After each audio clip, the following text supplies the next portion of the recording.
They deserve not only a సన్మానం, they deserve a Telugu poetry also.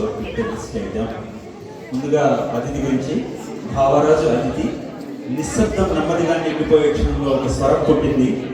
అది మంచులా చల్లగా, విరహంగా, తాపంగా, గాలిలో హాయిగా, హృదయాన్ని తాకే ఒక పాటగా, ఒక తీయని జ్ఞాపకంగా, గాన గగనాన్ని తాకిన ఒక కాంతులీని తారగా అతిథి భావరాజు.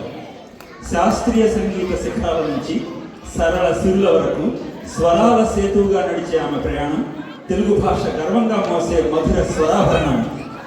పల్లవి మొదలైతే ఉత్కంఠ ఊపిరి తీసుకున్నట్టే, ఆ స్వరం విని మన హృదయాలు నిండిపోయినట్టే. ఆమె ఎవరో కాదు, అతిథి భావరాజు. అతిథి ఒక శాస్త్రీయ సుగంధం, ఒక ఆధునిక స్పర్శ. ప్రతి పాటలో ఆమె పలికించే భావపు కోట మునుపెన్నడూ విని ఒక విశిష్టమైన ప్రత్యేకత.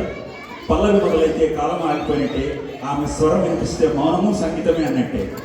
ఆమె స్వరాల సింధువులో సౌమ్య తార, అమృత గానంలో మెరిసే మధుర ధార.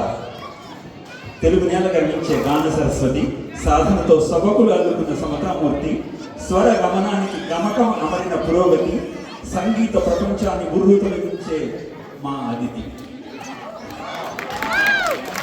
అద్భుతం ప్రసాద్ గారు. అతిథి భావరాజు ఎప్పటికీ మర్చిపోదు, ఈ పోయమైతే మర్చిపోదు. ఎన్నో షోస్ అయితే చేర్చబడుతున్నారు, మన రాలిని టాటాని అయితే డెఫినెట్లీ మర్చిపోదు. థ్యాంక్ యూ ప్రసాద్ గారు. ప్రసాద్ గారు పాట పాడారు.